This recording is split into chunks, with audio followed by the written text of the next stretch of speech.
ओम अज्ञानतिमिरान्धस्य ज्ञानाञ्जनशलाकया चक्षुरुन्मीलितं येन तस्मै श्रीगुरुवे नमः।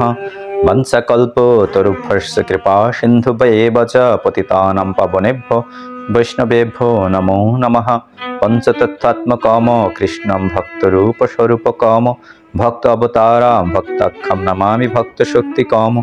नमो महावदनाय कृष्ण प्रेम प्रदायते कृष्णाय कृष्ण चैतन्य नाम्ने गौरतीश नमः। हे कृष्ण करुणा सिंधु दीनबंधु जगत्पते गोपेश गोपिकाकांत राधाकांत नमोस्तुते। तप्त कांचन गौरांगे राधे वृंदावनेश्वरी शुभानुसुत देवी प्रणमामि हरिप्रिये। ओम वृंदाय तुलसी देव्यै प्रियाय केशवश्च विष्णु भक्ति प्रद देवी सत्यवत्यै नमो नमः।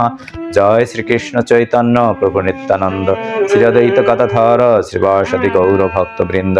हरे कृष्ण कृष्ण कृष्ण हरे हरे हरे राम राम राम हरे हरे। नारायणं नमस्कृत्य नरं चैव नरोत्तमं देवीं सरस्वतीं व्यासं ततो जयमुदीरयेत्। नष्टप्रायेषु अभद्रेषु नित्यं भागवत सेवया भगवती उत्तम श्लोके भक्तिर्भवति नैष्ठिकी। ओम नमो भगवते वासुदेवाय ओम नमो भगवते वासुदेवाय ओम नमो भगवते वासुदेवाय ओम नमो भगवते वासुदेवाय। वसुदेव परा वेदा वसुदेव परा मखा वसुदेव परा जोगा वसुदेव परा क्रिया वसुदेव परम ज्ञानम वसुदेव परम तप वसुदेव पर धर्म वसुदेव परा गति।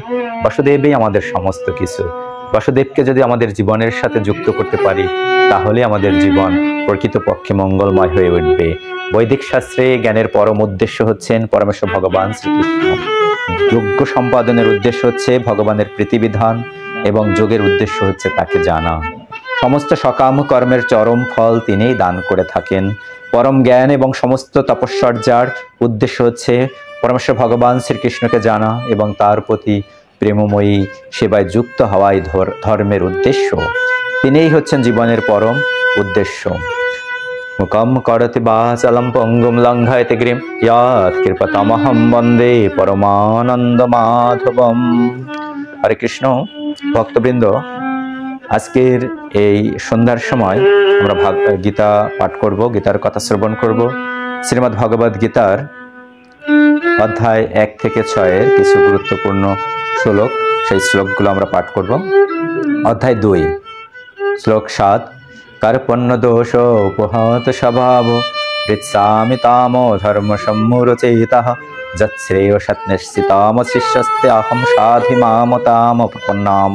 কার্পণ্য জনিত দুর্বলতার প্রভাবে আমি এখন কিং কর্তব্য বিমূঢ় হয়ে কর্তব্য সম্বন্ধে বিভ্রান্ত হয়েছি। এই অবস্থায় আমি তোমাকে জিজ্ঞেস করছি, এখন কি করা আমার পক্ষে শ্রেয়স্কর তা আমাকে বলো।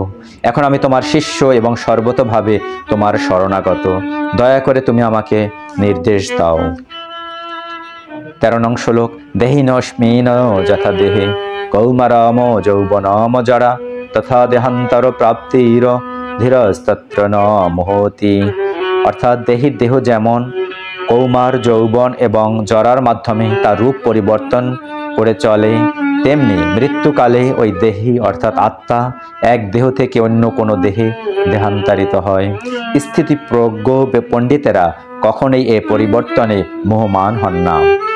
শ্লোক 20 ন জায়তে মিরিয়তে বা কদাচিন ন অয়ম ভূত্তা ভবিতা বা ন ভুয়ঃ অজো নিত্য শাশ্বত অয়ম পুরাণ ন হন্যত হন্যমানে শরীরে। আত্মার কখনো জন্ম অথবা মৃত্যু হয় না, অথবা পুনঃ পুনঃ তার উৎপত্তি বা বৃদ্ধি হয় না। তিনি জন্মরহিত, শাশ্বত, নিত্য, পুরাতন হলেও চিরনবীন। শরীর নষ্ট হলেও আত্মা কখনো বিনষ্ট হয় না। ভোগৈশ্বর্য প্রসক্ত নাম তয়াপরিতচিত সাম ব্যবসায়িত্বিকা বুদ্ধি সমাধৌ ন বিধীয়তে। যারা ভোগ ঐশ্বর্য সুখে একান্ত আসক্ত সেই সমস্ত বিবেক বর্জিত মূঢ় ব্যক্তিদের বুদ্ধি সমাধি অর্থাৎ ভগবান একনিষ্ঠতা লাভ হয় না। অধ্যায় 3 শ্লোক 27 প্রকৃতে ক্রিয়মাণানি গুণৈ কর্মাণি সর্বশঃ অহংকার বিমূঢ়াত্মা কর্তাহমেতি মন্যতে। অহংকারে মহাচ্ছন্ন জীব জড়া প্রকৃতির ত্রিগুণ দ্বারা ক্রিয়মান সমস্ত কার্যকে স্বীয় কার্য বলে মনে করে, আমি করি, অর্থাৎ আমি এই কর্তা এ অভিমান করে। অধ্যায় 4 শ্লোক 2 এবং পরস্পরা প্রাপ্তমিমম রাজর্ষায় বিদুহ স কালেনেহ মহত যোগনষ্ট পরন্তপ।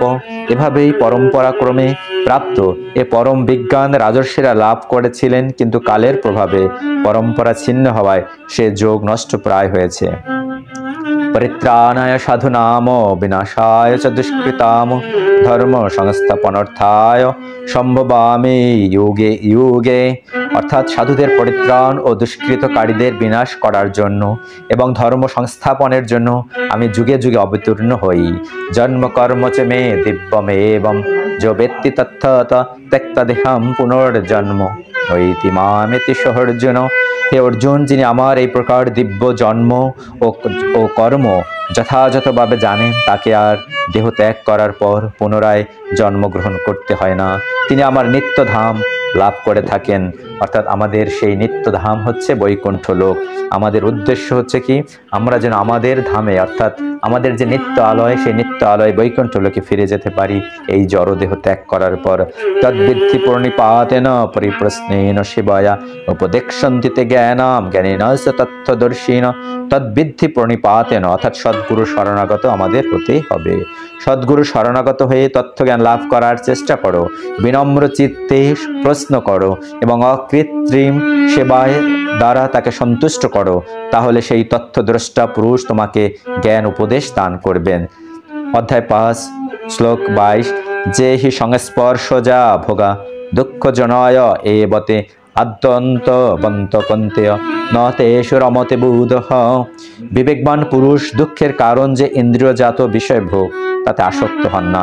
হে কন্তেয়, কুন্তিপুত্র, এ ধরনের সুখভোগ আদি ও অন্ত বিশিষ্ট, তাই জ্ঞানী ব্যক্তিগণ তাতে প্রীতি লাভ করেন। অর্থাৎ ইন্দ্রিয় তৃপ্তির দ্বারা জ্ঞানী ব্যক্তিরা কখনোই, যারা স্থিতপ্রজ্ঞ, তারা কখনো ইন্দ্রিয় তর্পণে সন্তুষ্ট হন না। তারা শুধু ভগবানের ইন্দ্রিয় তর্পণ করতে চান। শান্তির সূত্র কি? শ্লোক 29 ভক্তরাম যজ্ঞ তপসাম সর্বলোক মহেশ্বরম সুহৃদাম সর্বভূতানাম জ্ঞাত্তমাম শান্তিম মৃৎসতি। ভক্তরাম যজ্ঞ তপসাম সর্বলোক মহেশ্বরম সুহৃদাম সর্বভূতানাম জ্ঞাত্তা মাম শান্তি মৃৎসতি। আমাকে সমস্ত যজ্ঞ ও তপস্যার পরম ভোক্তা, সর্বলোকের মহেশ্বর এবং সমস্ত জীবের সুহৃদরূপে জেনে যোগীরা জড় জগতের দুঃখ দুর্দশা থেকে মুক্ত হয়ে শান্তি লাভ করেন। অধ্যায় 6 যোগী নাম অপি সর্বেশাম মদ্গতেন অন্তরাত্মানা শ্রদ্ধাবান ভজতে ইয়মাম সমে যুক্ততম মতঃ। যিনি শ্রদ্ধা সহকারে মদগত চিত্তে আমার ভজনা করেন, তিনিই সবচেয়ে অন্তরঙ্গভাবে আমার সঙ্গে যুক্ত এবং তিনিই সমস্ত যোগীদের মধ্যে শ্রেষ্ঠ, সেটি আমার অভিমত। হরে কৃষ্ণ কৃষ্ণ কৃষ্ণ হরে হরে, হরে রাম রাম রাম হরে হরে। গঙ্গা গীতা সাবিত্রী সীতা সত্য পতিব্রতা ব্রহ্ম বলি ব্রহ্মবিদ্যা ত্রিসন্দ মুক্তি গেহিনী অর্ধমাত্রা চিদানন্দ ভবগ্নি ভ্রান্তি নাশিনী বেদত্রয়ী পরানন্দ তত্তত্ত্ব জ্ঞানমঞ্জরি। ওম যতক্ষরং পরিভ্রষ্টং মাত্রাহীনাঞ্চ যদ্ভাবেত পূর্ণং ভাবতু তৎসর্বং তৎপ্রসাদাৎ সুরেশ্বর। হে শ্রীকৃষ্ণ, আপনি বাসুদেব, শঙ্কর্ষণ, প্রদ্যুম্ন, অনিরুদ্ধ, আপনাকে মনের দ্বারা নমস্কার ও ধ্যান করি। ওম সর্বেষাং মঙ্গলম ভূয়াৎ, সর্বে সন্তু নিরাময়া, সর্বে ভদ্রাণি পশ্যন্তু মা কশ্চিৎ দুঃখ ভাগ ভবেৎ। ওম শান্তি, ওম শান্তি, ওম শান্তি। সকলের মঙ্গল হোক, সকলের ভাগবত ভক্তিকে এই প্রার্থনা করি। আমাদের হৃদয়ের অজ্ঞানতা দূরীভূত হোক এই প্রার্থনা করি। আমাদের পূর্বপুরুষ যারা জড় জগৎ ত্যাগ করেছে, তারা যেন ভগবানের সেই চিন্ময় ধামে স্থান প্রাপ্ত হয় সেই প্রার্থনা করি। আমাদের আত্মীয় স্বজন বন্ধুবর্গ যারা এই জড় জগৎ ত্যাগ করেছে, তারা যেন ভগবানের সেই চিন্ময় ধাম প্রাপ্ত হয় সেই প্রার্থনা করি। এবং আমরা যেন মনুষ্য জীবনের উদ্দেশ্য উপলব্ধি করতে পারি সেই প্রার্থনা করি সকলের জন্য। এবং আমাদের সর্বশ্রেষ্ঠ ব্রত একাদশী ব্রত আমরা যেন পালন করতে পারি এই প্রার্থনা করি। আমরা যে এই মনুষ্য দেহ লাভ করে আমরা যে ভগবান শ্রীকৃষ্ণের পূর্ণের অংশ, সেটা যেন আমরা উপলব্ধি করে, তার যে নিত্য দাস সেটা আমরা যেন উপলব্ধি করে, তার সেবায় আমরা যেন সবসময় ব্যস্ত থাকি। হরে কৃষ্ণ কৃষ্ণ কৃষ্ণ হরে হরে, হরে রাম রাম রাম হরে হরে। বলিए भक्तवत्सल भगवान श्री कृष्ण की जय। बोलिए भक्तवत्सल भगवान श्री कृष्ण की जय। बोलिए भक्तवत्सल भगवान श्री कृष्ण की जय। Subscribe.